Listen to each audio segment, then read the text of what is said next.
Setelah mengerjakan buku besar, maka kita harus buat trial balance-nya agar kita tahu apakah buku besar kita itu benar atau tidak.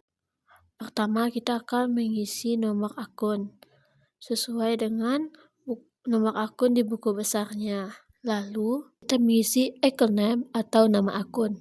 Setelah itu, baru kita isi debit dan kreditnya.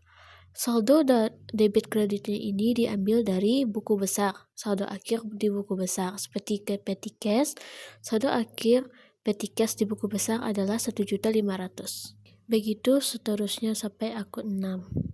Nah, selanjutnya kita akan mengerjakan penyesuaian.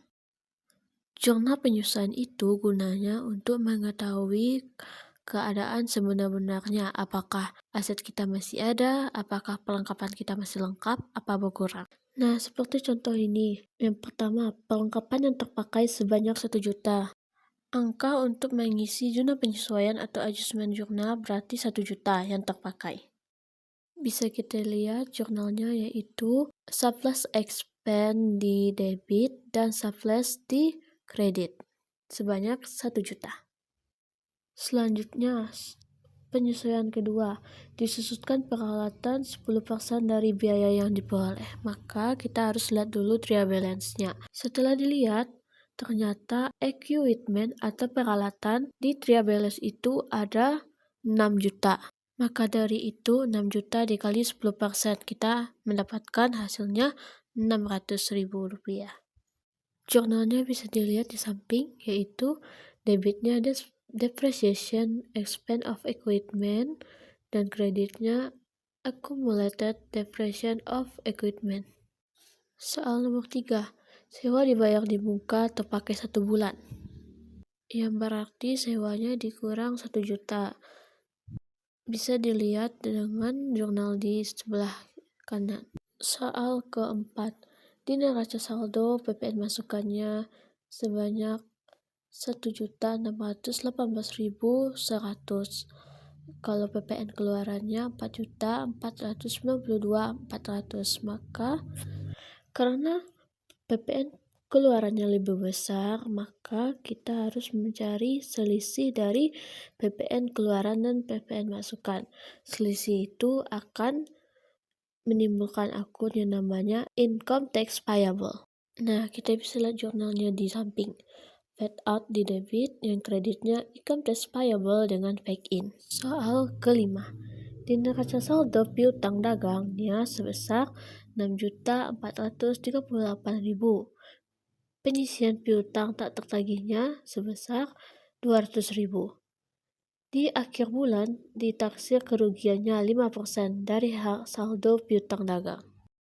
Cara mencarinya adalah 6.438.000 dikali 5%. Lalu, kita kurangkan dengan 200, maka dapatlah hasilnya sebesar 121.900. Jurnalnya bisa kita lihat di sebelah kanan. Selanjutnya adalah soal rekonsiliasi bank. Apa itu rekonsiliasi bank? Rekonsiliasi bank itu adalah proses pencocokan antara pencatatan kas perusahaan dengan pencatatan bank. Bisa dilihat pada soal nomor 6 ini. Kas menurut pencatatan perusahaan sebesar 51.751.300, sedangkan di rekening bank angka kasnya itu 46.461.300. Karena pencatatan perusahaan kita beda dengan rekening bank, maka kita harus mencari kesalahannya. Nah, ini adalah rekening koran atau pencatatan di bank. Setelah diperiksa dan dilihat, ternyata perusahaan kita ada yang lupa dalam pencatatannya dan ada juga yang ternyata ceknya kosong. Maka kita akan menyesuaikannya seperti soal penyesuaian berikut. Cek yang diterima Ude Nadia pada tanggal 6 Oktober 2024 dari toko Supernatural ternyata tidak ada dananya. Setelah dilihat, ternyata pada tanggal 6 Oktober kita menerima piutang atau kas sebesar 6.540.000.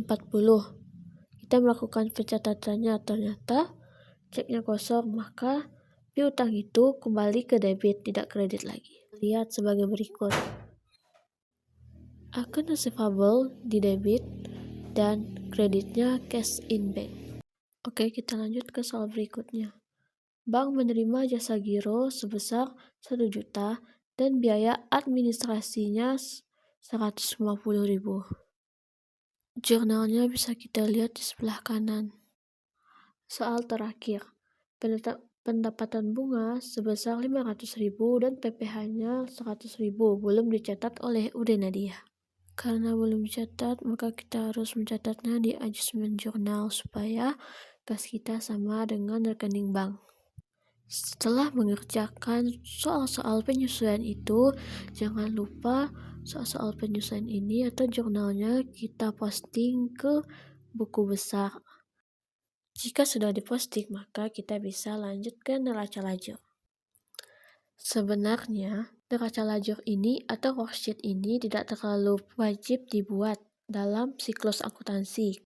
Tapi saya membuatnya agar saya mudah dalam membuat laporan keuangan setelah ini.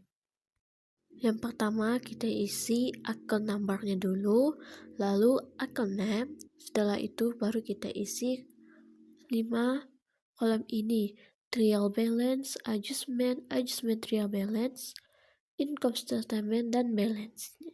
Nah, yang pertama itu kita isi trial balance. Trial balance ini dapat dari trial balance yang tadi.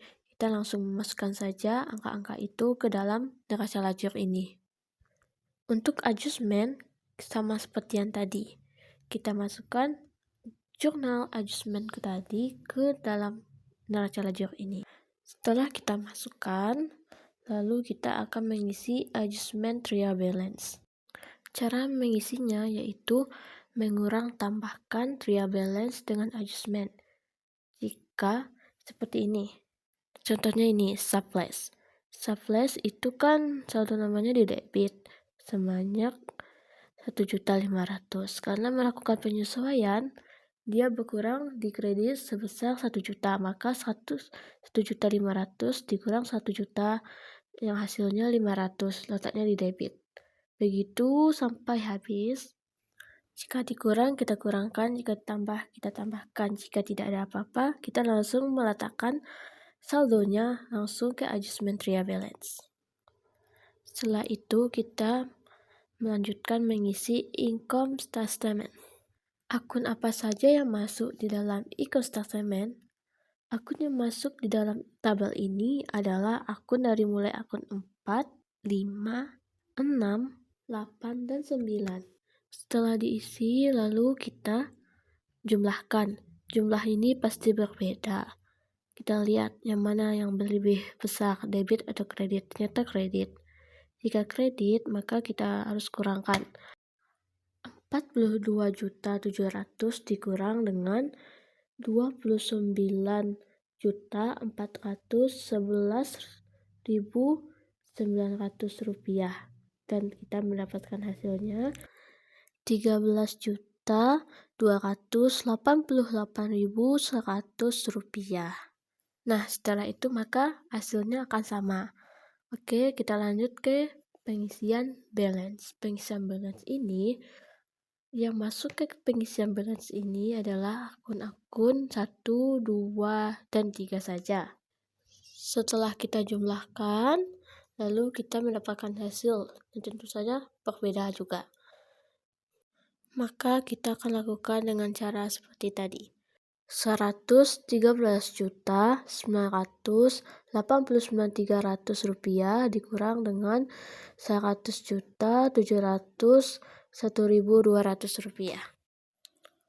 Maka kita dapatkan hasil sebesar 13.288.100 rupiah. Seperti hasilnya itu seperti yang ada di income statement. Ya, seperti yang kita lihat, usaha Ude Nadia ini mendapatkan laba. Yang labanya itu 13.288.100 rupiah. Kenapa dinyatakan laba? Karena di kolom income statement bisa kita lihat penerimaannya lebih besar daripada pengeluaran. Selanjutnya adalah laporan keuangan. Laporan keuangannya dan closing journalnya akan dibahas di video selanjutnya.